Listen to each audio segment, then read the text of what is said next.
born in the land of riches, gold, oil, diamond bright.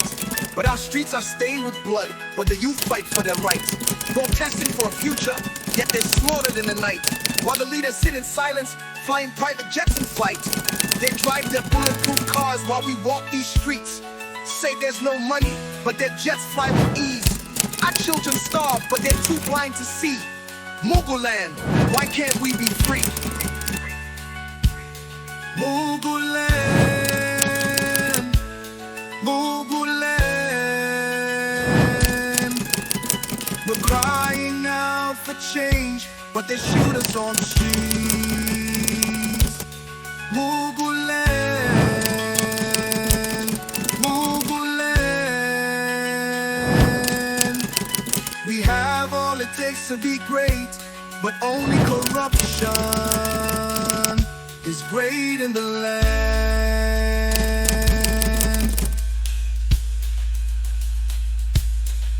They say no money's left, but the rich keep getting fat. Their wrists shine with diamonds, private jets, imagine that. The legal battle over the presidential election had consumed Muguland for months, dragging the nation through a whirlwind of accusations, legal maneuvers, and public unrest. As the trial came to its long-awaited conclusion, the entire country held its breath, waiting for the Supreme Election Tribunal's final decision. The outcome would determine not only the presidency, but the direction of Muguland's fragile democracy. On the day the verdict was to be announced, the atmosphere in Muguland was electric with anticipation. Crowds had gathered outside the Supreme Election Tribunal in Buja Citadel, as well as in major cities across the nation. The tension was palpable, with a heavy security presence in place to prevent any outbreak of violence. Inside the courtroom, the judges filed in, their faces solemn as they took their seats. The Chief Justice, a man known for his stoic demeanor, looked out over the packed courtroom before delivering the decision that would send shockwaves through the nation. The court, having considered all the evidence and arguments presented, finds that the petitioner, Mr. Paul Igweh, has failed to provide sufficient evidence to overturn the election results, the Chief Justice declared, his voice echoing through the chamber. The court therefore upholds the election of Chief Bisola Eleniyan as the duly elected president of Muguland. The room erupted in a mixture of gasps, murmurs, and shouts of disbelief. Igweh's legal team looked stunned, while Eleniyan's supporters exchanged triumphant glances. But the reaction outside the courtroom was immediate and explosive. The judges ruled that the irregularities cited by Igweh's team, while troubling, were not enough to change the outcome of the election. They dismissed the claims of voter suppression and the malfunctioning of the BCS system as insufficiently proven, and ultimately ruled that the election had been conducted within the bounds of the law. The immediate fallout. As news of the verdict spread, the nation's simmering tensions boiled over. The Igwerian movement, made up largely of Paul Igweh's youthful supporters, was particularly incensed. They had believed passionately in Igweh's message of change, and saw the court's decision as a betrayal of their hopes for a new Muguland. "Justice has been denied," shouted one protester in Alaye City, echoing the sentiments of many in the crowd. "This is not a verdict, it's a travesty." Protests erupted almost immediately in major cities across the country. In Buja Citadel, thousands of Igwerians marched toward the Supreme Election Tribunal, chanting slogans and holding signs that read, "No justice, no peace, and our votes, our voice." The protests were largely peaceful at first, but as the day wore on, clashes with police became inevitable. In several cities, including Igweh's stronghold in the east, the protests turned violent. Police fired tear gas to disperse the crowds, and in some cases, live ammunition was used. Reports of injuries and arrests began to filter in, and the situation quickly spiraled out of control. Civil society reacts. The reaction from civil society groups was mixed, further fueling the controversy. While many civil liberty organizations, such as the Coalition for Democratic Integrity and the Human Rights Advocacy Group, condemned the verdict as a setback for democracy, the Muguland Bar Association surprisingly supported the court's decision. The Bar Association issued a statement declaring that the court had acted within the law, and that the evidence presented by Igweh's team was insufficient to overturn the election results. "The judiciary has done its duty in upholding the rule of law," the statement read. "While we acknowledge the concerns raised, the court's decision must be respected." This stance by the Bar Association was met with widespread condemnation from many citizens and civil society groups. They accused the bar of protecting its own interests and covering up for their brothers on the bench. On social media, critics lambasted the association, arguing that its support for the verdict was a betrayal of the public's trust in the legal profession. "The Bar Association has shown its true colors," tweeted one prominent activist. "They are more interested in maintaining the status quo than in seeking justice for the people of Muguland." Eleniyan's response. Bisola Eleniyan, ever the pragmatist, addressed the nation later that evening. His tone was measured even as the country seemed to be unraveling around him. "I understand that this decision is difficult for many of our citizens," he began, "but the rule of law has prevailed. The Supreme Election Tribunal has spoken, and it is our duty as Mugulanders to respect its judgment. I call on all of us to put aside our differences and work together to build the Muguland we all desire." But Eleniyan's words did little to calm the storm. For the Igwerians and many others, the verdict was seen as yet another example of the deep-rooted corruption and manipulation that had plagued the country for decades. It reinforced their belief that the system was rigged against them, and their anger only grew. A nation on edge. As night fell, the protests continued to rage with no signs of abating. The nation was on edge, with fears that the unrest could escalate into something far more dangerous. The security forces were stretched thin, and the government was struggling to maintain order. The Supreme Election Tribunal's verdict, intended to bring closure to the contested election, had instead opened a new chapter of division and conflict. The battle for the soul of Muguland was far from over, and the future remained uncertain. For Bisola Eleniyan, the victory was bittersweet. He had won the presidency, but the cost to the nation, and to his own legacy, was immeasurable. Muguland was a country deeply wounded, and the scars of this bitter contest would not heal easily.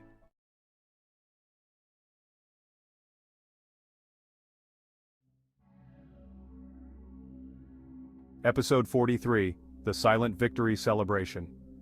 In the days following the Supreme Election Tribunal's controversial verdict upholding Bisola Eleniyan's victory, the mood across Muguland was anything but celebratory.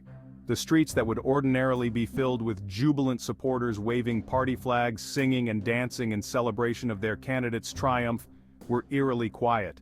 Instead of the usual parades and victory rallies, there was an uncomfortable stillness, a silence that seemed to weigh heavily on the nation. The missing celebrations. Bisola Eleniyan's Agadongo People's Party had won the election, but there were no grand parties, no fireworks lighting up the night sky, no impromptu street carnivals as seen in previous elections. Even within the party's own ranks, there was an air of restraint, almost as if the victory was something to be hidden rather than celebrated. In Buja City, the capital, the normally boisterous political circles were subdued. There were whispers in government corridors and hushed conversations in back rooms, but no outward display of triumph. It was as if the victory had come with a heavy burden, one that dampened any desire to revel in the moment. Conversations in the shadows. In a private meeting with his closest advisors, Bisola Eleniyan addressed the unusual atmosphere. His face, typically animated in moments of political success, was now set in a grim mask. "We won, Chief," one of his senior advisors said cautiously. "Why does it feel like we lost?" Eleniyan leaned back in his chair, staring at the ceiling for a moment before responding. "Because in the eyes of many, we did. The court gave us the victory, but the people, many of the people, are not with us. If we celebrate now, we'll only provoke them more. They'll see it as gloating over an allegedly stolen mandate." Another advisor, an old political ally, nodded. "The mood out there is volatile. Any overt celebration could trigger riots. We need to be careful, Chief. This victory is precarious." Eleniyan sighed, knowing that his words were true.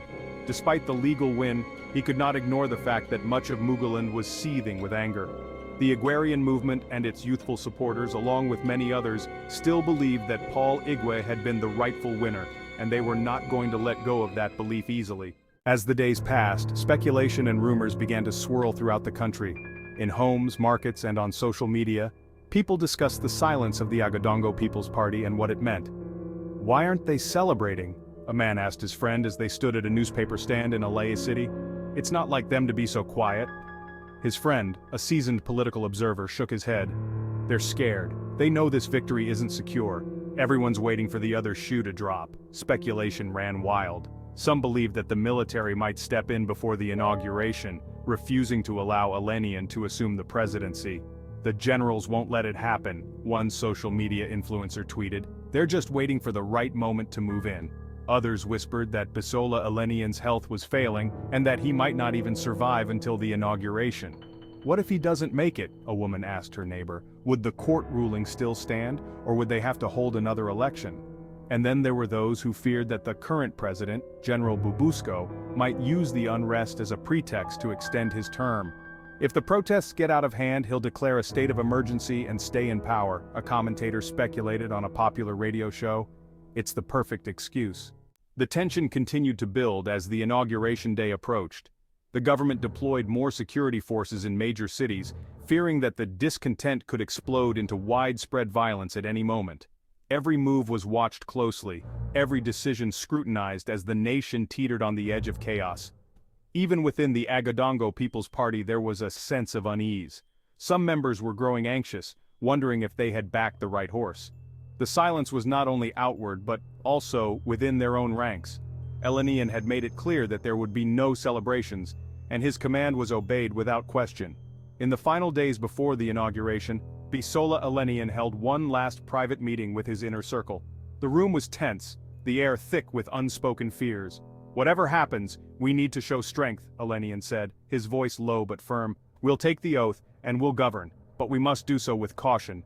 This silence, it's temporary. Once we're in power, we'll need to prove to the people that we're the rightful leaders." His advisors nodded, though the uncertainty lingered. The Kingmaker was on the verge of claiming the throne he had coveted for so long, but it was clear that the battle for Muguland's future was far from over. As the sun set on the eve of the inauguration, Muguland was a nation holding its breath. The streets were quiet, the usual hustle and bustle muted by the tension that hung in the air. The victory had been won, but it was a victory that no one seemed eager to celebrate. The silence was deafening, a sign that the country was not at peace with the outcome of the election. The next day, Bisola Eleniyan would be sworn in as president, but the silence surrounding his victory suggested that the real struggle was only just beginning.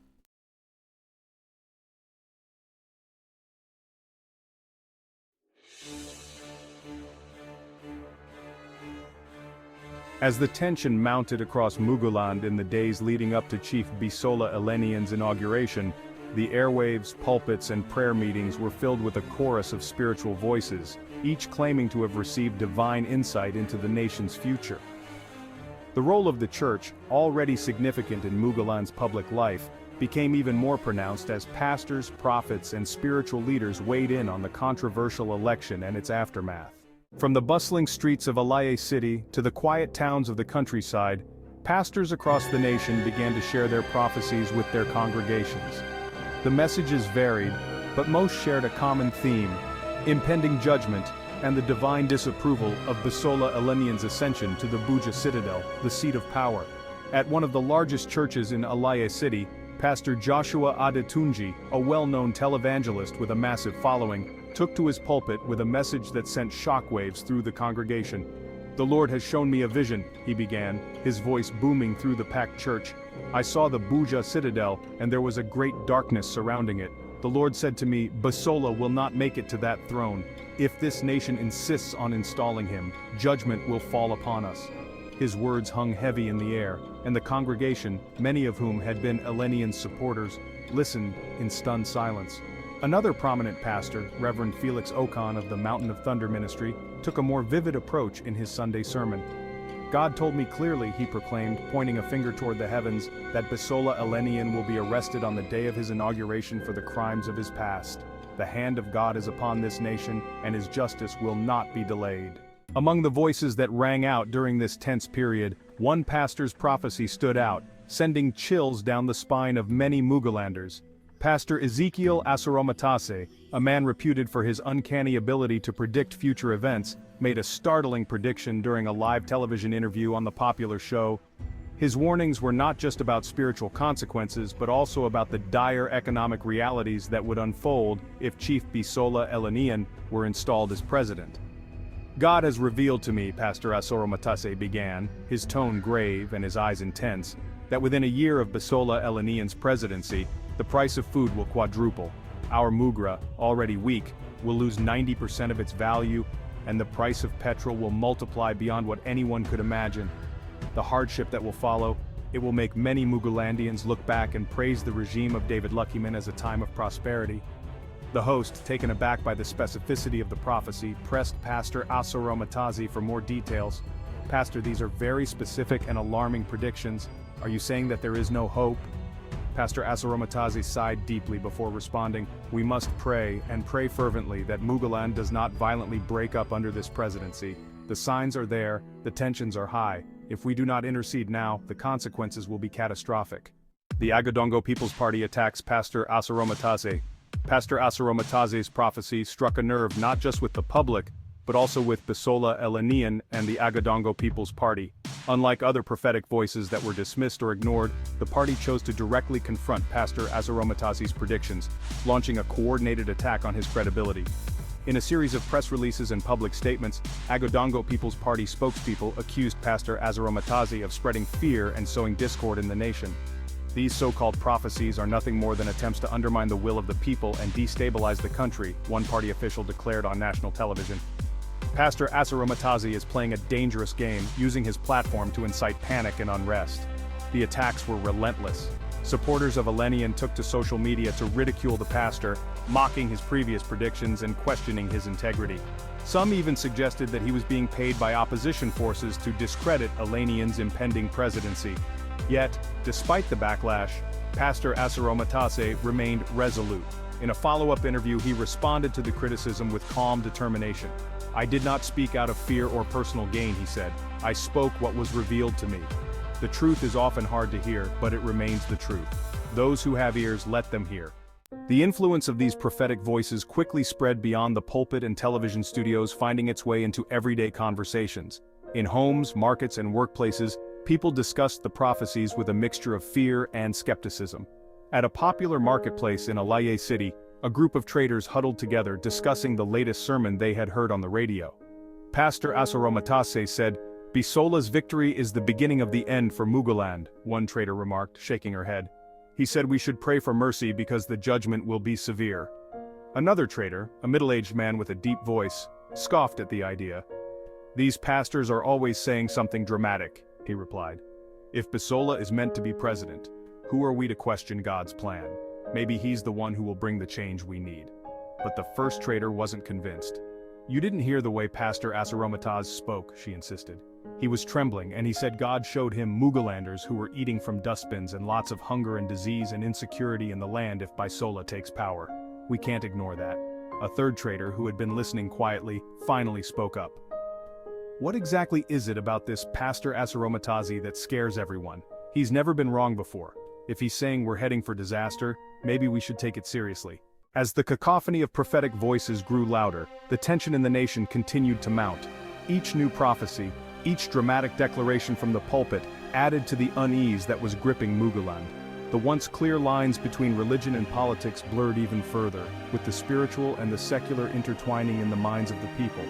The fear that Bisola Eleniyan's presidency would bring disaster was not just a political concern, it had become a spiritual battle, with many believing that the soul of the nation was at stake. As the inauguration day approached, the nation was left to grapple with these powerful and conflicting messages. Some clung to the hope that the prophecies would be proven wrong, while others braced themselves for the worst. In the silence that followed each sermon, each television debate, and each whispered conversation, one thing was clear. Muguland was a nation on the brink, caught between faith and fear, prophecy and reality. The voices from the pulpit had spoken, and now the nation waited to see what would unfold.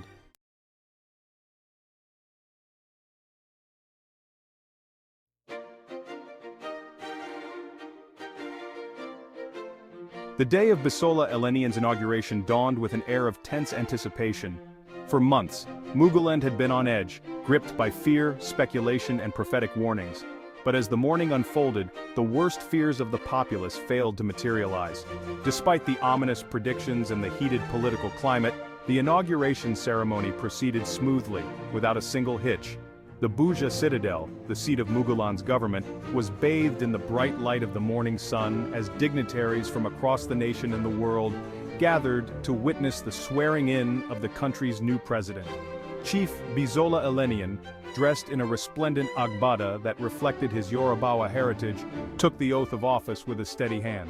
His face was impassive, betraying none of the tension that had marked the lead-up to this day.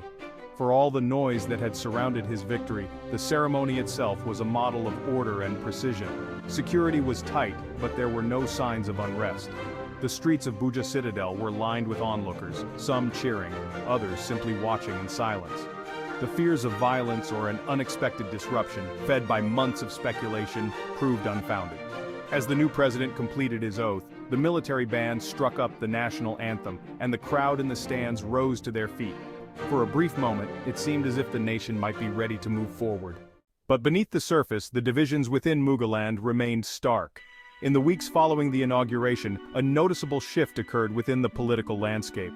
The Yorubawas, the ethnic group to which Chief Bisola Eleniyan belonged, began to rally around their new leader. Even those who had been vehemently opposed to his candidacy during the election campaign seemed to fall in line, seeing his presidency as a moment of Yorubawa pride.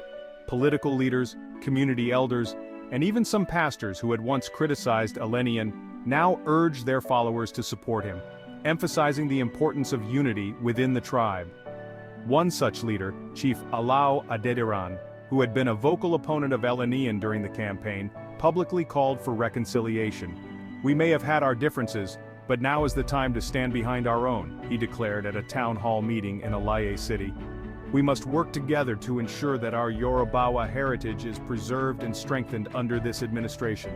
In contrast, the Okorobians from the east remained resolute in their rejection of the new government. They viewed the entire election process as deeply flawed and illegitimate, and many refused to acknowledge Eleniyan as their president. Protests continued in the eastern regions, and local leaders made it clear that they would not cooperate with the central government. "Our people have spoken and they have been ignored," said a prominent Okorobian leader during a televised interview. "We will not be part of this sham.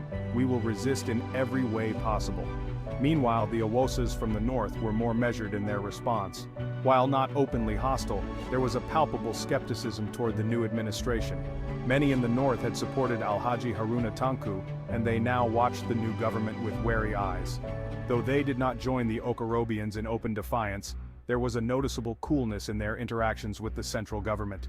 "We will wait and see," an Awosa elder remarked to a journalist.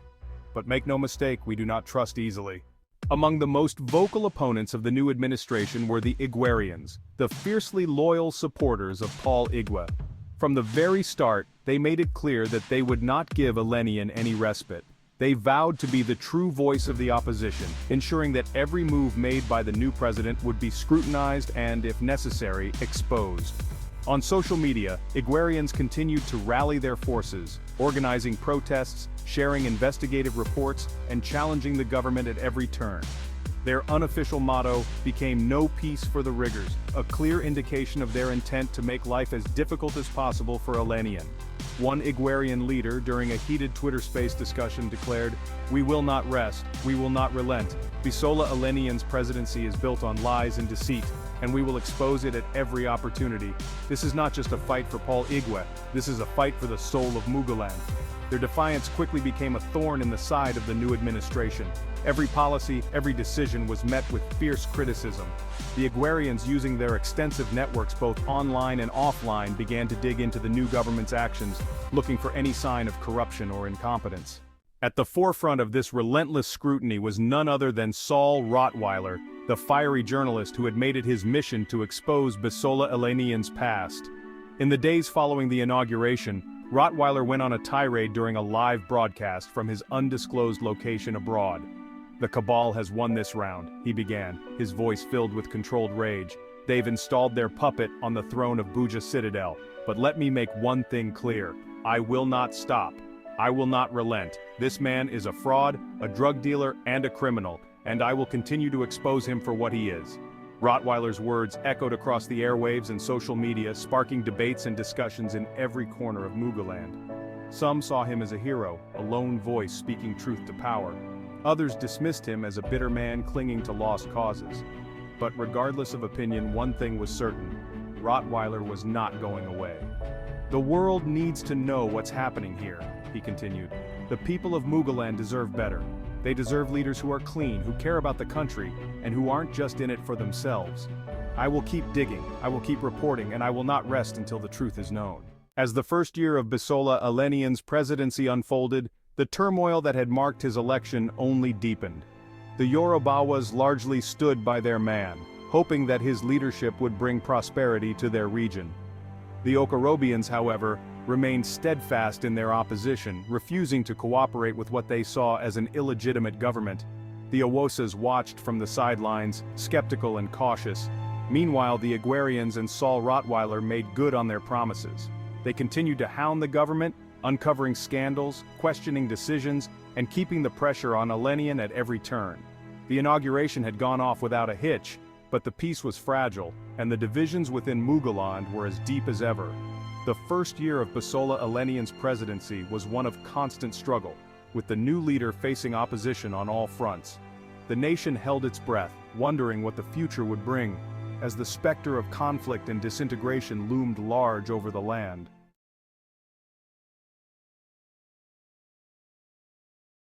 Episode 46, the first year of turmoil for a government of trial and error. The first year of Bisola Eleniyan's presidency was a tumultuous period characterized by widespread discontent, economic hardships, and a series of policy blunders that left the nation reeling. What was initially seen as a new dawn for Muguland quickly descended into chaos, as the government repeatedly stumbled in its attempts to address the country's myriad challenges. The administration's approach, marked by trial and error, only served to deepen the crisis and fuel public outrage. One of the first major decisions taken by Bisola Eleniyan's government was to end the fuel subsidy, a move that had been touted as a necessary step to stabilize the economy of Muguland. The decision was announced on his very first day in office, signaling his administration's intent to make bold and decisive changes.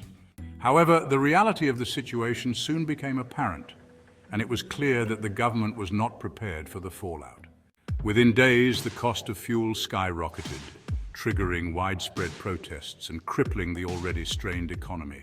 Transportation costs surged, leading to an increase in the prices of goods and services across the board. The people of Muguland, many of whom were already struggling to make ends meet, found themselves facing even greater hardships. The backlash was immediate and severe, forcing the government to quietly reverse course. Instead of openly reinstating the subsidy, the Eleniyan administration began to pay it out in a secretive and non-transparent manner, funneling money into the pockets of well-connected cronies while the nation's economic woes deepened. "They think we're fools," lamented one commentator on a popular radio show. "They say they ended the subsidy, but now they're paying it under the table to their friends. Meanwhile, we're the ones suffering. This isn't governance, it's daylight robbery." The clandestine nature of the subsidy payments only served to erode trust in the government, and the public grew increasingly cynical about Eleniyan's ability to lead. In another bold but disastrous move, the Eleniyan administration decided to float the mugra, Muguland's official currency, against the dollar. The government argued that this would bring the exchange rate in line with market realities and attract foreign investment. However, the decision backfired spectacularly. Within months, the mugra lost nearly 80% of its value, plunging the country into a full-blown currency crisis. The sudden depreciation led to runaway inflation, with the prices of imported goods and services soaring beyond the reach of ordinary, and even many previously rich citizens. The cost of basic necessities, including food and medicine, doubled and tripled, pushing many into poverty. "I used to be able to buy a full bag of rice for my family," a frustrated mother told a television reporter.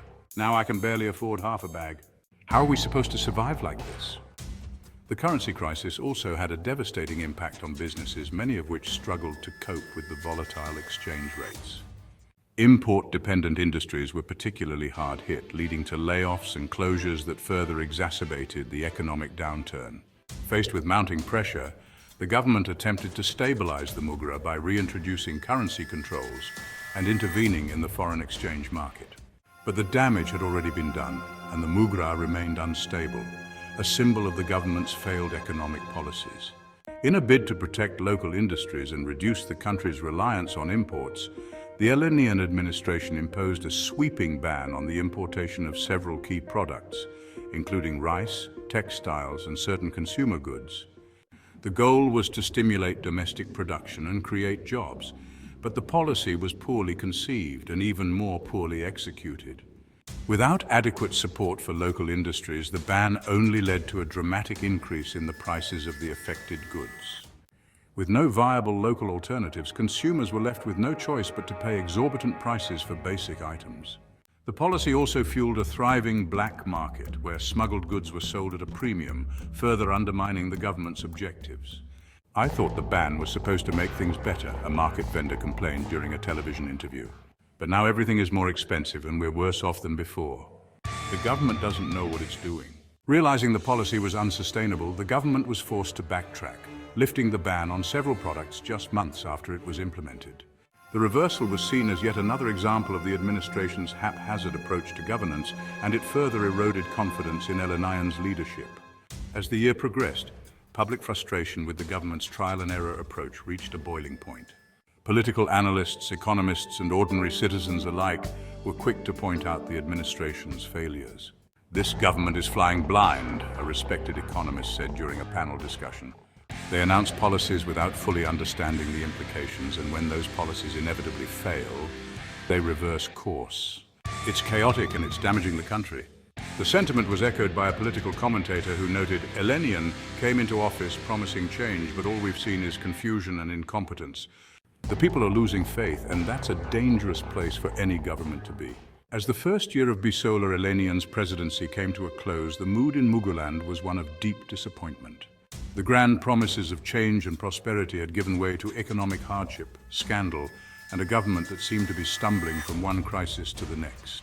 The nation was left wondering whether things would get better or if the turmoil was just beginning. The first year of Bisola Eleniyan's government had been a year of trial and error, mostly error. The challenges ahead were immense, and the administration's ability to navigate them remained in serious doubt. For now, Muguland was a country in turmoil, struggling to find its way forward in the face of an uncertain future. Episode 47, The Retreat to Tribal Jingoism. As Bisola Eleniyan's first year in office drew to a close, the widespread opposition to his government became more than just a political challenge. It morphed into an existential crisis for his administration. The once hopeful narrative of a leader who would unite Muguland and usher in an era of prosperity had unraveled, replaced by a reality of economic hardship, policy failures, and public discontent. Faced with growing unrest and dwindling support, the president and his closest advisors began to shift their strategy, retreating into the divisive but familiar terrain of tribal jingoism. It started subtly at first, with veiled references to the ungrateful regions of Muguland that had refused to support the government's agenda. But as the opposition grew louder and the economic situation worsened, these whispers turned into full-throated accusations. The president's chief spokesperson, a fiery orator named Taiwo Onisokuso, became the public face of this new strategy. During a press briefing broadcast live from the presidential villa, Onisokuso took direct aim at the Okorobians, the eastern tribe that had consistently rejected Eleniyan's leadership.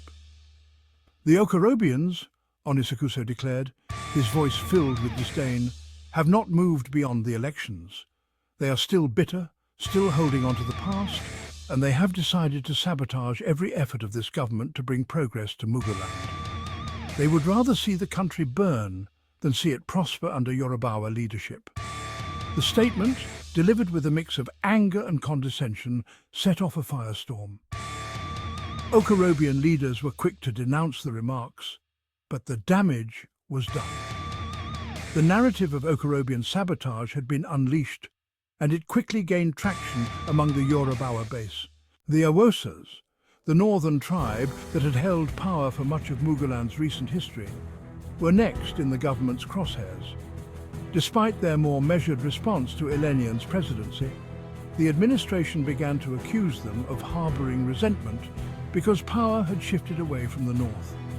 "They dream of ruling Muguland forever," Onisokuso claimed during another press conference, this time held in Alaya City. "The Awosas are angry that they no longer control the Buja citadel, and now they seek to undermine this administration at every turn. But let me be clear, this is not just a Yorubawa government. It is a Muguland government, and we will not be intimidated by those who refuse to accept the will of the people." The rhetoric was inflammatory, and it resonated with the Yorubawa majority who felt embattled by the widespread criticism of their kinsmen. It didn't matter that many Awosas had remained relatively neutral, or that some had even supported Eleniyan's election. The narrative of an aggrieved North seeking to destabilize the government fit neatly into the administration's strategy of deflecting blame. As the government ramped up its tribal rhetoric, it also began to solidify its power base by rewarding loyalty within the Yorubawa tribe. Key appointments were handed out to Yorubawa loyalists, with plum positions in the cabinet, the civil service, and state-owned enterprises going to those who had proven their allegiance. This practice, while not unusual in Muguland politics, took on a new intensity under Eleniyan. The few Yorubawas who dared to criticize the administration, particularly those in the diaspora, found themselves labeled as traitors and bastards unworthy of the tribe's heritage. At a political rally in Badanwa city, one of the biggest Yorubawa heartlands, Onisokuso doubled down on this narrative. "We will not tolerate those who betray their own people," he thundered to a cheering crowd. "To speak against this government is to speak against the Yorubawa tribe itself. And let me tell you, we know who our enemies are. Whether they are here at home or hiding abroad, they are not true Yorubawas, they are bastards." The crowd roared its approval, but the rhetoric sent chills through those who had hoped for a more inclusive government.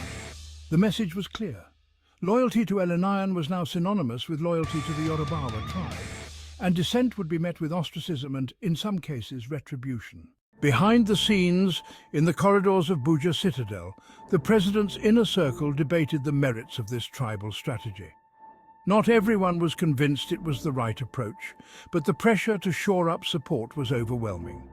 In a tense meeting with his top advisors, Eleniyan himself expressed doubts. "We are playing with fire," he warned. "If we push too hard, we risk alienating the rest of the country. The last thing we need is for this to spiral out of control." But Onisokuso, ever the hawk, dismissed the concerns. "Chief, we've tried playing nice, and where has it gotten us? They hate us anyway, so why not use what we have? The Yorubawas are our base. We need to solidify that base if we want to survive this storm. The rest will fall in line once they see we are strong." Eleniyan sighed, clearly torn. He had always prided himself on being a unifier, but the realities of his presidency had forced him into a corner. "Just be careful," he finally said. "We don't want to wake up one day and find that we've torn the country apart." The public response to the government's tribal rhetoric was as divided as the country itself. Among the Yorubawas, particularly in the southwest, there was a growing sense of solidarity and defiance. "Finally, someone is standing up for us," said a market woman in LA City. "For too long we've been pushed around by the other tribes. It's time we took our place at the top." But in the east and the north, the rhetoric only deepened the sense of alienation and anger. "This is exactly what we feared," remarked an Okorobian intellectual during a television debate. "Eleniyan is not interested in uniting this country. He's interested in ruling it for his tribe alone." The Awosas, too, expressed growing unease. "They're trying to provoke us," a northern elder said in a conversation with a journalist. "But we must be careful not to take the bait. Muguland is bigger than any one tribe." As Eleniyan's administration continued to rely on tribalism to maintain its grip on power, the divisions within Muguland only grew wider. The president, once seen as a potential unifier, was now viewed by many as a polarizing figure, one who was willing to exploit tribal differences to hold on to power. In the Yorubawa heartland, the strategy seemed to be working, with the tribe rallying around its leader. But in the rest of the country, resentment festered and the seeds of future conflict were sown. The retreat to tribal jingoism had brought short-term gains for Eleniyan, but at what cost? As the first year of his presidency came to a close, the nation was more divided than ever, and the prospects for unity seemed increasingly distant. Muguland, a country of diverse tribes and cultures, was now at a crossroads. The decisions made in the coming years would determine whether it would continue down the path of division or find a way to bridge the growing chasm between its people. Episode 48, The Vindication of Prophet Ezekiel and the Silence of Heaven. As Muguland spiraled further into chaos, the people began to remember the ominous prophecies delivered by Pastor Ezekiel Asaromatase, the man who had warned the nation of the calamities that would follow Bisola Eleniyan's rise to power. In the face of mounting economic hardships, social unrest, and the ever-looming threat of national disintegration, it seemed as though every word the pastor had spoken was coming true. For the people of Muguland, the fulfillment of his prophecies was both a source of dread and a grim confirmation of their worst fears. The first of Pastor Ezekiel's prophecies to be fulfilled was the dramatic increase in the cost of living. He had warned that the price of food would quadruple within a year of Eleniyan's presidency, and his words proved eerily accurate. The removal and subsequent reinstatement of the fuel subsidy, coupled with the disastrous floating of the Mugra, had driven the cost of basic necessities to unprecedented levels. "Look around you," a frustrated market vendor in a Laie city lamented during a television interview. "The prophet said we'd be paying 4 times what we used to for food, and now that's exactly what's happened. We didn't believe him then, but we're living his prophecy now." Next came the plummeting value of the Mugra. Pastor Ezekiel had predicted that the Mugra would lose 90% of its value under Eleniyan's leadership. Within less than a year, the currency had lost nearly 80% of its value, and there was no sign of recovery. The economy was in shambles, and the Mugra's collapse had led to a crisis of confidence both at home and abroad. Then there was the prophecy about the price of petrol. As predicted, the price had skyrocketed following the government's ill-advised policy reversals. What had once been a manageable expense for many Mugulanders had become a luxury few could afford. The result was widespread anger, protests, and a deepening sense of betrayal among the populace. "I used to be able to buy fuel for my motorcycle with ease," a motorcycle driver complained bitterly to a journalist. "Now I have to choose between buying petrol and feeding my family." The prophet saw this coming, and we all ignored him. But perhaps the most chilling prophecy was the one about the looming hardship that would make the regime of David Luckyman seem like a golden era. As Muguland struggled with the consequences of Eleniyan's policies, many began to look back at the previous administration with nostalgia, a sentiment that would have been unthinkable just a few years prior. "The prophet was right," a man muttered to his friend as they waited in a long line for petrol. "We thought things were bad before, but now we know what real suffering is.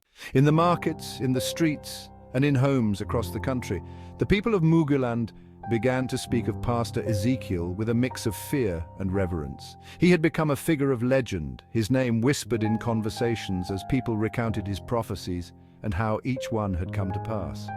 They say he cursed the country," an old woman said to her neighbor as they sat on a bench outside their home. "That's why everything he said has happened. But I don't think it's a curse.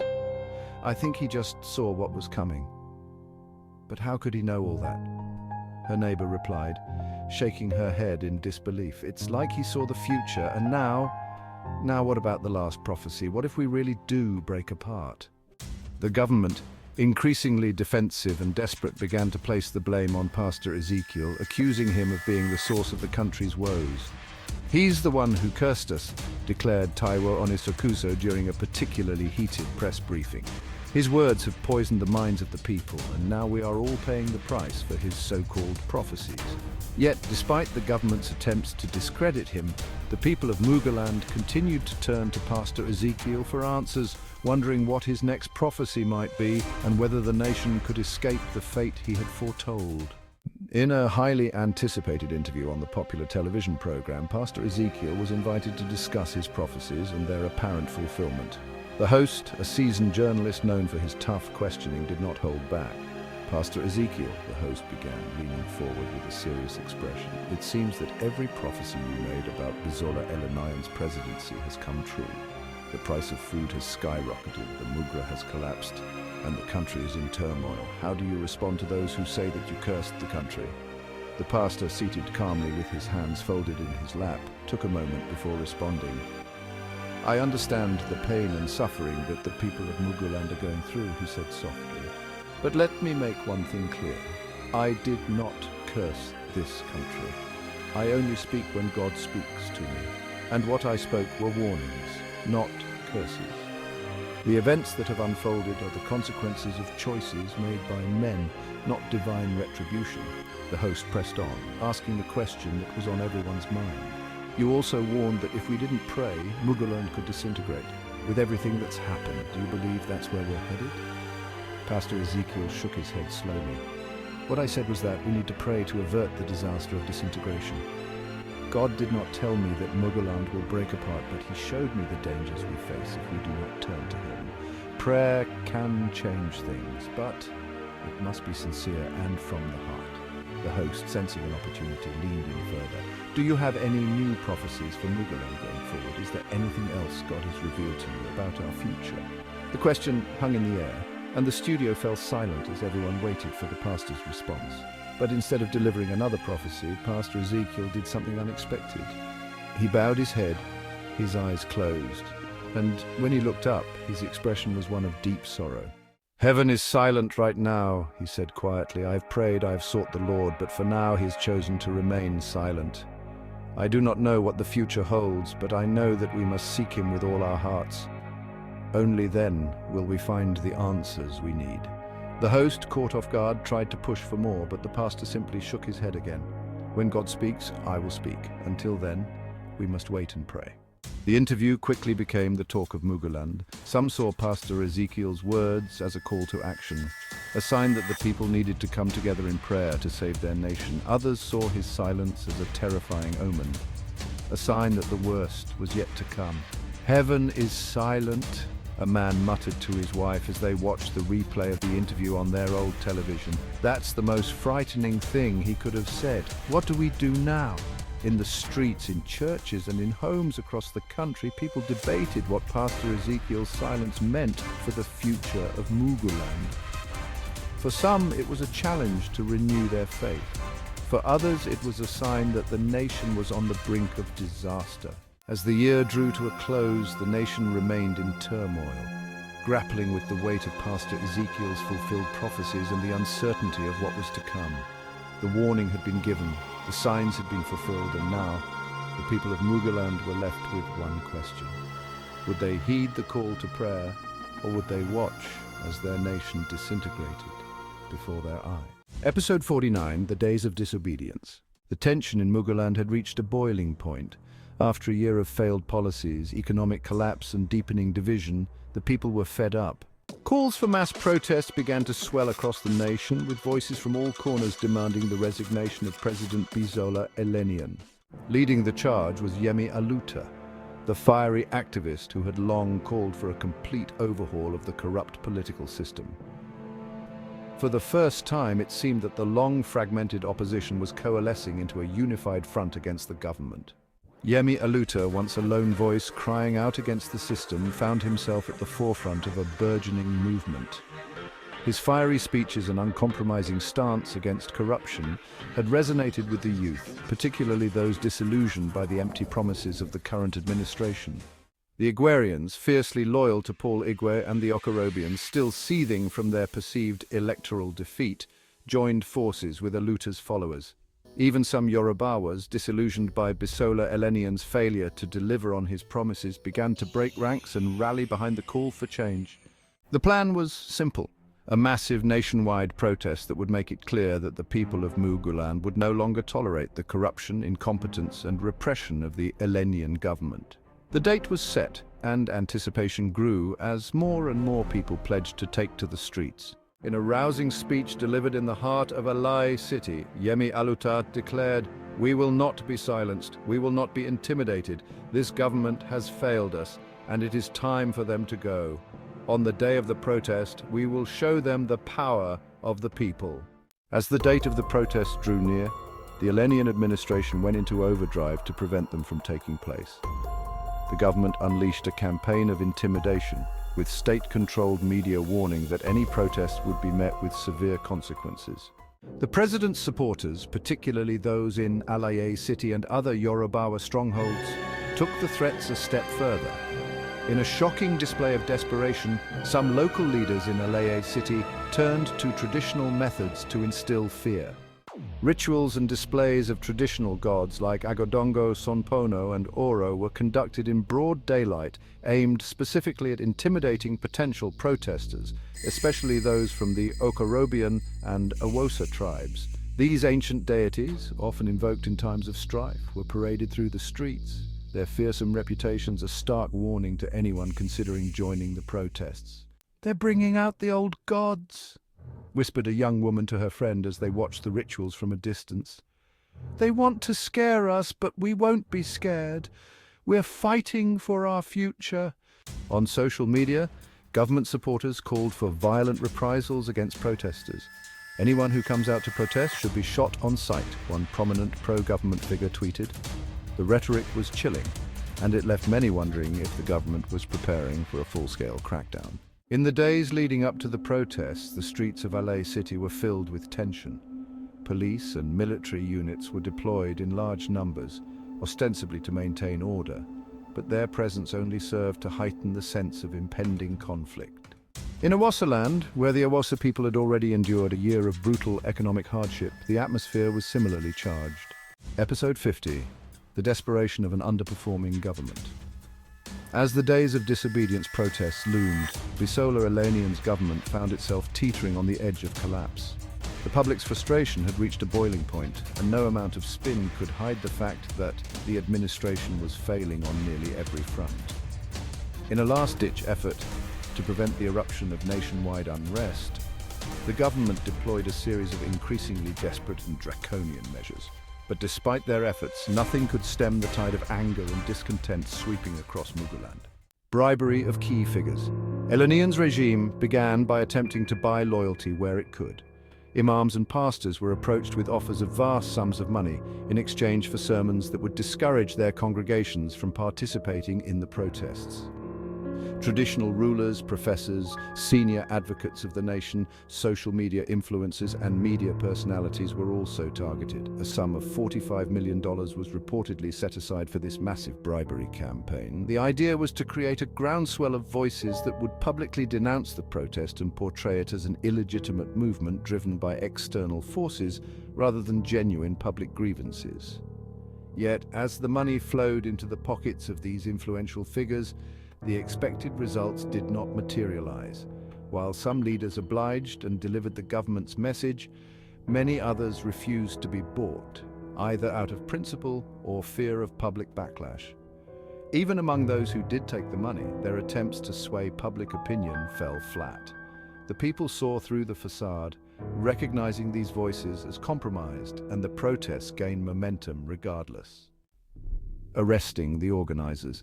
As the protest date approached, the government moved from bribery to intimidation. Organizers across Muguland were arrested in midnight raids, their homes ransacked by heavily armed security forces. The objective was clear: to decapitate the leadership of the movement and instill fear in anyone who might consider taking to the streets. But instead of crushing the movement, these arrests only served to further galvanize the public. The images of young activists being dragged from their homes and hauled off in police vans circulated rapidly on social media, stoking the fires of anger and resolve. Invoking traditional ceremonies and mobilizing thugs. In a bizarre and desperate move, Eleniyan's government resorted to invoking traditional ceremonies and mobilizing cultists and thugs to intimidate the populace. The ancient Oro ceremonies were performed in broad daylight in several Yorubawa communities, a ritual that was supposed to evoke fear and obedience. At the same time, known gang leaders and cultists were given free rein to terrorize neighborhoods that were identified as hotspots for protest activity. These thugs roamed the streets, beating up suspected protest organizers and threatening anyone who dared to speak out. But instead of quelling dissent, these actions only confirmed to the public that the government was weak and out of touch. The use of such crude tactics in the face of modern political activism was seen as both laughable and tragic, further eroding the government's credibility. When the softer tactics failed, Eleniyan's government turned to sheer brute force. Police, military, and DSS operatives were deployed en masse to potential protest sites. Armored vehicles patrolled the streets, and checkpoints were established across major cities. Protesters who attempted to gather were met with tear gas, water cannons, and live ammunition. The government's intent was clear: crush the uprising through overwhelming violence. However, the brutality only fueled the public's anger.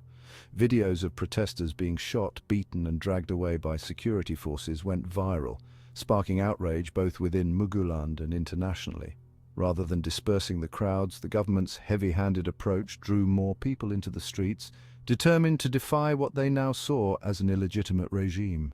In a further attempt to undermine the protest movement, the government resorted to forgery.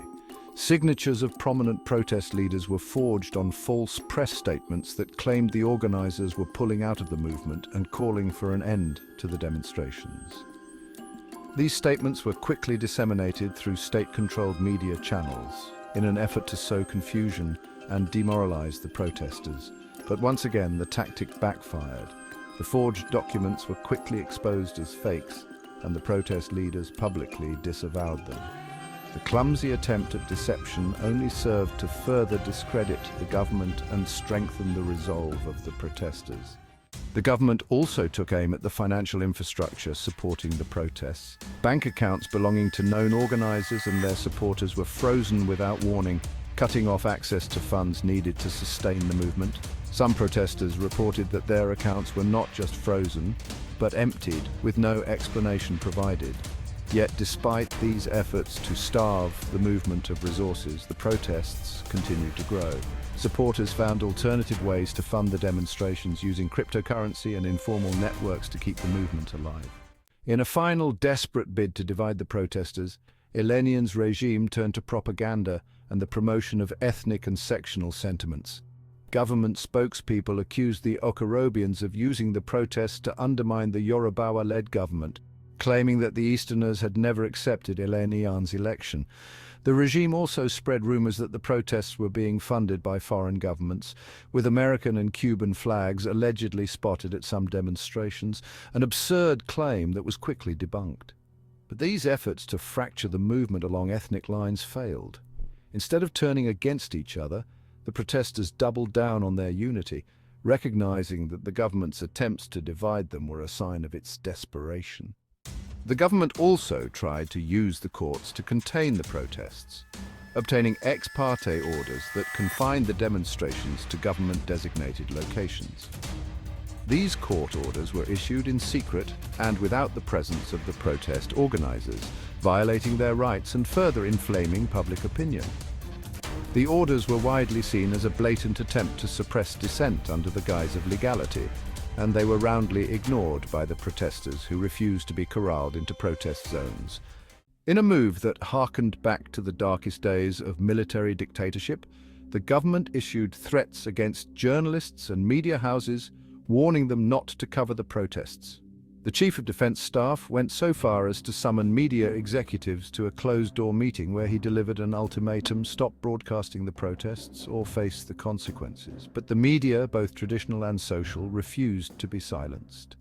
Independent journalists, bloggers and citizen reporters continued to document the events as they unfolded, ensuring that the world could see the true extent of the government's crackdown. As the days of disobedience drew near, the Eleniyan regime, battered and desperate, made one last appeal for national unity. In a televised address, Eleniyan himself pleaded with the protesters to give his government more time to deliver on its promises, insisting that the country needed peace to move forward. But it was too little, too late. The public had lost faith in Eleniyan's ability to lead, and the protests went ahead as planned, with millions of Mugulanders taking to the streets in a show of defiance that would go down in history. In the end, every tactic the government used to stop the protests failed. The days of disobedience went ahead, and while the protests were eventually suppressed through sheer force, the damage to Eleniyan's regime was irreparable. Episode 51, The Days of Disobedience Kickoff. Kingmaker of Muguland by Dr. Opabanwo. When the day finally arrived, the protests began peacefully enough. Thousands of people took to the streets across Muguland, holding signs and chanting slogans demanding the president's resignation. In Aleye City, the sheer number of protesters surprised even the organizers. The people had defied the threats and intimidation, coming out in force to make their voices heard. But as the day wore on, the peaceful protests began to unravel. In several cities, including Alaye City and Awosa Land, the demonstrations were infiltrated by hoodlums and criminal elements who began looting shops and setting fires. The situation quickly spiraled out of control, and in the chaos the government seized its opportunity. In Awosa Land, security forces opened fire on protesters, claiming they were responding to violence. The scenes were brutal, with scores of people killed or injured. The streets ran with blood, and the images that emerged from the region shocked the nation. Young protesters, some barely in their teens, were among the casualties. They had taken to the streets waving flags, not just of Muguland, but of distant nations like Syria and China, symbols of their hope and desperation for change. "They shot at us like we were animals," one protester told a reporter, his voice shaking with anger and grief. "We were there to protest peacefully, and they killed us for it." Meanwhile, across Muguland, scenes of chaos and devastation unfolded. Stores were looted, with people seen carting away everything from electronics to bags of rice. In some areas, government buildings were set ablaze and the sky above the cities filled with thick, black smoke. Supermarkets, often the lifeline for many citizens, were ransacked, their shelves emptied in a matter of hours. As the violence spread, Yemi Aluta and his fellow protest organizers vehemently denied that the violent protesters were part of their movement. "We called for peaceful protests," Aluta insisted during an emergency press conference. "What we are witnessing now is the work of criminals and hoodlums who have nothing to do with our cause. We do not condone violence, and we reject any attempt to paint our movement with the same brush." Despite Aluta's denials, the government seized upon the chaos to justify a brutal crackdown. A curfew was declared in several states, ostensibly to restore order, but in reality, it was a smokescreen for a campaign of repression. Security forces were given broad powers to arrest and detain anyone suspected of being involved in the protests, and the crackdown quickly expanded to include known opponents of the government, many of whom had nothing to do with the demonstrations. "They're using this as an excuse to silence dissent," said a human rights lawyer during a televised debate. "The curfew is just a cover for a witch hunt. People are being rounded up, not because they committed any crimes, but because they dared to speak out against the government." As the situation grew more dire, a dangerous new sentiment began to spread, particularly in Awosa Land. Some protesters and local leaders, disillusioned with the civilian government, openly called for the return of the military to take control of the country. They argued that the corruption and incompetence of the current administration were too great to be solved by democratic means, and that only a military intervention could save Muguland from complete collapse. "Enough is enough," cried one protester in Awosa Land, waving a placard that read, "Bring back the military, we can't take this anymore. Let the soldiers come and fix this mess." These calls for military intervention added a new layer of complexity to the already volatile situation. While some saw it as a last resort, others, including Yemi Aluta, vehemently opposed the idea. During a heated interview, Aluta made his position clear: "We are fighting for a better Muguland, not for a return to the dark days of military rule. The solution to our problems is not to hand over power to soldiers, but to demand accountability from our civilian leaders. We must not lose sight of what we are fighting for." The days of disobedience left Muguland more divided than ever. The protests had been both a powerful expression of popular discontent and a devastating reminder of the government's willingness to use force to maintain control. For many, the brutal crackdown confirmed their worst fears about the Eleniyan administration. As the dust settled, the question remained: where would Muguland go from here? The people had shown their willingness to stand up for their rights, but the government had demonstrated that it would stop at nothing to hold on to power.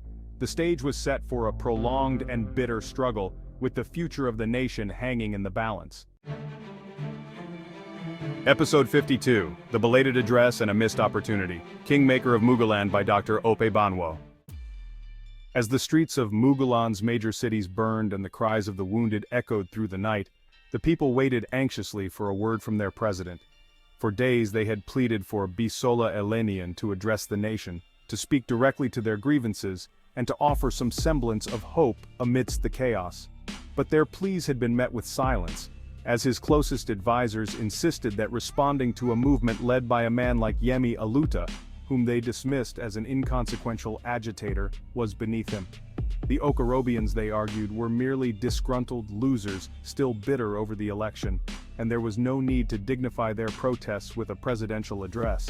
But as the violence escalated and the death toll climbed, the pressure on Eleniyan became too great to ignore. Finally, after days of bloodshed, he appeared on national television to address the nation from his heavily guarded residence in Buja. When President Bisola Eleniyan appeared on screen, there was a palpable sense of anticipation. The nation held its breath, hoping for words that would calm the unrest and provide a path forward. But what they received was far from what was needed. Eleniyan began by blaming the protesters, accusing them of being manipulated by external forces and factions within the country who, in his words, have never accepted the legitimacy of this government. He pointed fingers at the Okorobians and Awosas, accusing them of using the protests as a smokescreen to destabilize his administration and topple his government. These protests are not about reform or justice, he declared, his voice steady but devoid of empathy. They are a coordinated attack on our democracy, orchestrated by those who refuse to accept the will of the people. They hide behind the guise of peaceful protest, but their true intent is to sow chaos and discord, to weaken our nation. He then went on to roll out a series of measures aimed at restoring order. He announced an immediate curfew in all affected regions, a suspension of all public gatherings, and the deployment of additional military forces to deal decisively with any insurgents. Eleniyan did not stop there. He accused foreign powers, from China to the United States, the United Kingdom, and even Israel, of meddling in Muguland's affairs. These nations, he said, have long sought to undermine our sovereignty, and now they are using these protests as a tool to achieve their ends. But we will not be cowed. We will defend our nation with all the strength at our disposal. To the dismay of many, Eleniyan did not stop at blaming the protesters and foreign nations. He took the opportunity to roll out a list of achievements that his government had supposedly accomplished in its first year. The president boasted of economic reforms, infrastructure projects, and improvements in security, all of which were met with widespread skepticism. For most citizens, these so-called achievements were nothing more than hollow claims. The streets were still filled with potholes, the economy was in tatters, and insecurity was at an all-time high. The president's supporters, however, echoed his rhetoric, claiming that the government had made significant strides despite the challenges it faced. What further infuriated many was Eleniyan's attempt to shift blame for the country's problems onto the previous administration of General Bubusco. He conveniently forgot to mention that it was his own Agodongo People's Party that had been in power during the previous administration, and that he himself had been the kingmaker who championed Bubusco's election, twice. This selective memory only served to make him appear weak and unwilling to take responsibility for his own actions, further alienating the public. How can he blame Bubusca now? A frustrated man asked during a televised debate. He was the one who put him in power. This is just a way of dodging responsibility. We expected better from him. The immediate reaction to Eleniyan's address was one of shock and disappointment. Many had hoped for a message that would bridge the widening divides within Muguland, but instead, they received a speech that seemed only to deepen the sense of despair. Among the Yorubawas and government loyalists, there was a predictable rallying behind the president. The protesters got what they deserved, said one Yorubawa elder in Alaye City. You can't challenge the authority of the government and expect no consequences. They're lucky the president didn't do worse. Others within the Yorubawa community echoed this sentiment, with some even expressing satisfaction that Eleniyan had finally shown strength. But among the broader population, the address was met with dismay. Neutral observers, who had initially been critical of the violence, found themselves questioning the government's approach. This was a missed opportunity, said a prominent journalist during a live broadcast. Instead of uniting the nation, the president has chosen to stoke division. This was a time for leadership, for compassion, and instead, we got more of the same rhetoric that has led us to this point. Social media lit up with discussions, many condemning the speech as tone-deaf and incendiary. He had the chance to calm things down, one commentator tweeted, but all he did was pour fuel on the fire. Even within some of the Yorubawa communities, there was a sense of unease about the president's tone. We support Eleniyan, said a shop owner in Badanwa City, but this isn't the way. We need solutions, not threats. In the days following the address, the streets of Muguland cities became even more heavily militarized. Armed police and soldiers patrolled every major intersection, their presence a stark reminder of the government's determination to quash any further dissent. Military vehicles rumbled through the streets and checkpoints were set up at key locations, creating an atmosphere of fear and tension. For many Mugulanders, the sight of so many soldiers and police was alarming. "It feels like we're under occupation," whispered a young man in Awosaland as he passed a checkpoint. "Is this what it's come to? The government waging war against its own people?" Rumors began to spread that the government was preparing for an all-out assault on opposition figures, using the curfew and increased security presence as cover. Fear gripped the nation as people wondered whether the president's ominous warning had been more than just words. As the situation grew more dire, a dangerous new sentiment began to spread, particularly in Awosaland. Some protesters and local leaders, disillusioned with the civilian government, openly called for the return of the military to take control of the country. They argued that the corruption and incompetence of the current administration were too great to be solved by democratic means, and that only a military intervention could save Muguland from complete collapse. "Enough is enough," cried one protester in Awosaland, waving a placard that read, "Bring back the military, we can't take this anymore, let the soldiers come and fix this mess." These calls for military intervention added a new layer of complexity to the already volatile situation. While some saw it as a last resort, others, including Yemi Aluta, vehemently opposed the idea. During a heated interview, Aluta made his position clear: "We are fighting for a better Muguland, not for a return to the dark days of military rule. The solution to our problems is not to hand over power to soldiers, but to demand accountability from our civilian leaders. We must not lose sight of what we are fighting for." As the dust began to settle from the days of disobedience, Muguland found itself teetering on the brink. The president's belated address had done little to quell the unrest. If anything, it had exacerbated the tensions simmering across the country. The heavy military presence in the cities, combined with the president's refusal to acknowledge the legitimate grievances of the protesters, left many fearing that the worst was yet to come. Muguland had reached a crossroads. The people's hope for a peaceful resolution was fading fast, and with each passing day, the nation inched closer to a breaking point. The stage was set for an uncertain future, where the line between peace and war had become dangerously thin. Episode 53. The military contemplates an intervention. Kingmaker of Muguland by Dr. Ope Banwo. The country was on edge. Protests had erupted, blood had been spilled, and the president's belated address had only deepened the sense of hopelessness that gripped Muguland. In the shadows, however, a different kind of tension was building, one that could change the fate of the nation forever. In the heart of Buja, within the heavily fortified walls of the National Defense Headquarters, a secret meeting of the military top brass was underway. The mood was tense, the air thick with unspoken possibilities. On one side of the room sat General Jibril Adagba, a seasoned officer with a reputation for discipline and an unyielding commitment to the Constitution. Across from him, General Olakunle Taposi, a younger, more ambitious officer with a gleam in his eye that suggested he saw the current chaos as an opportunity rather than a crisis. The room was dimly lit, with a large map of Muguland spread across the table. Red pins marked the locations of the most intense protests, while blue pins indicated military and police deployments. General Adagba spoke first, his voice low and controlled. "We are on the brink of an abyss," Adagba began, his eyes scanning the room. "The president has lost control of the situation and the country is spiraling into chaos. But we are not politicians. Our duty is to uphold the Constitution and protect this nation. We must resist the temptation to intervene militarily. It would only plunge us into deeper turmoil." General Taposi leaned forward, a slight smile playing on his lips.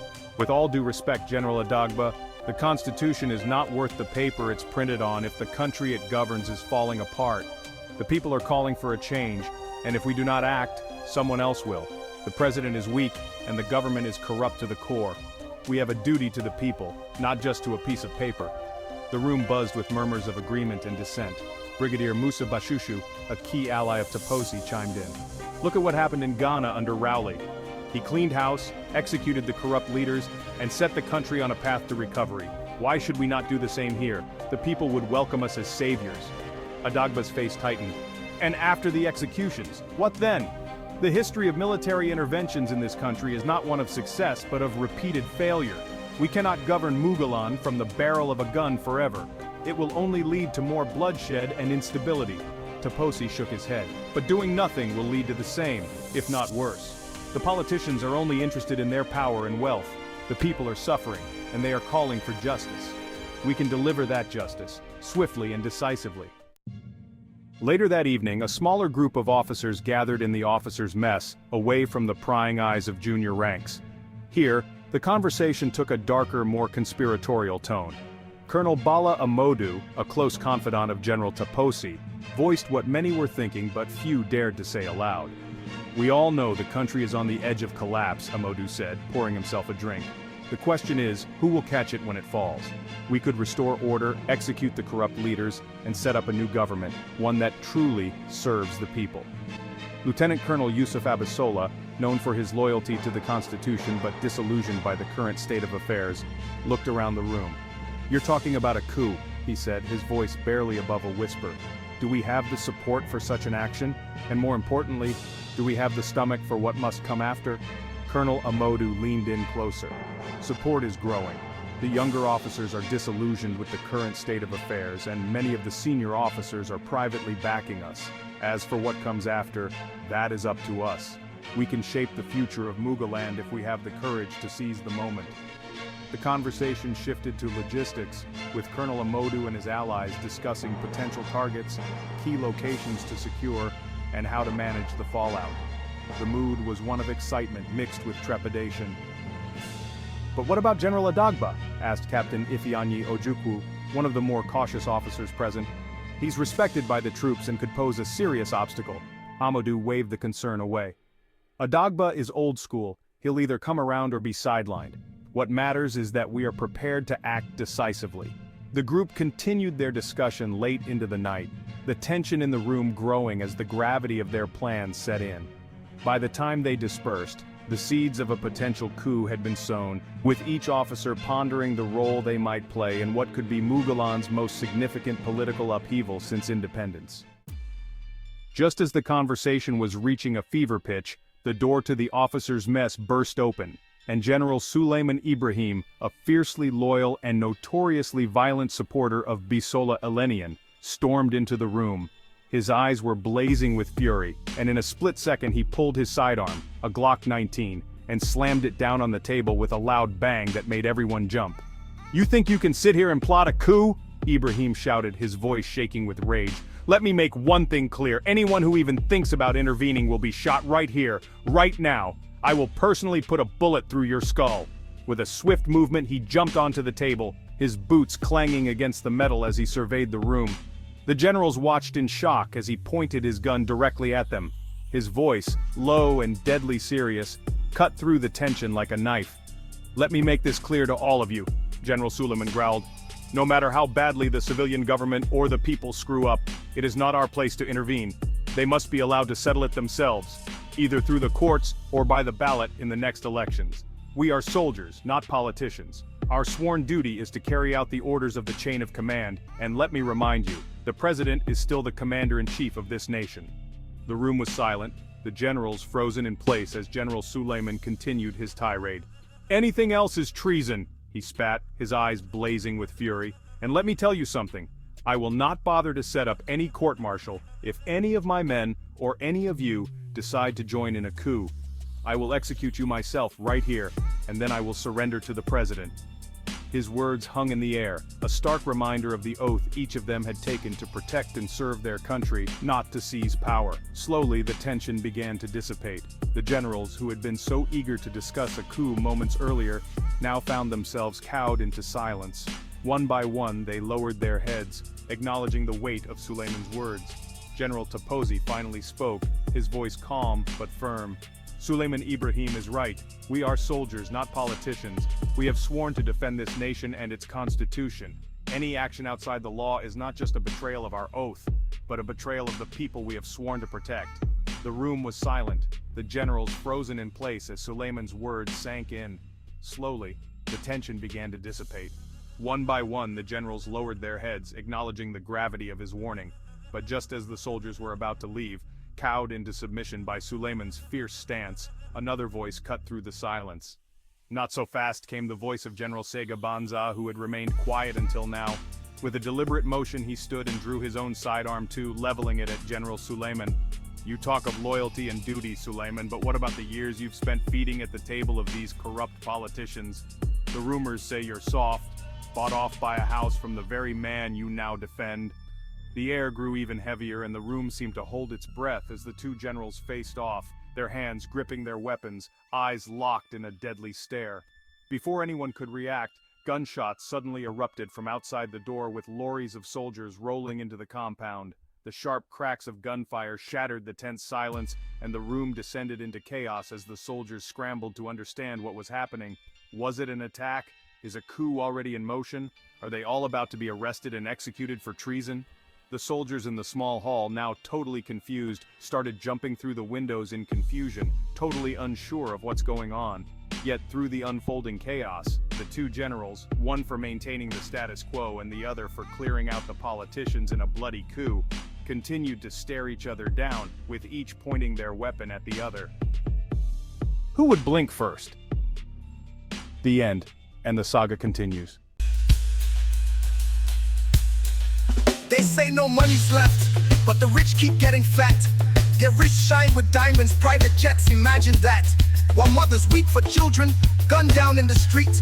The leaders turn their head, we fight for scraps to eat. They drive their bulletproof cars while we walk these streets.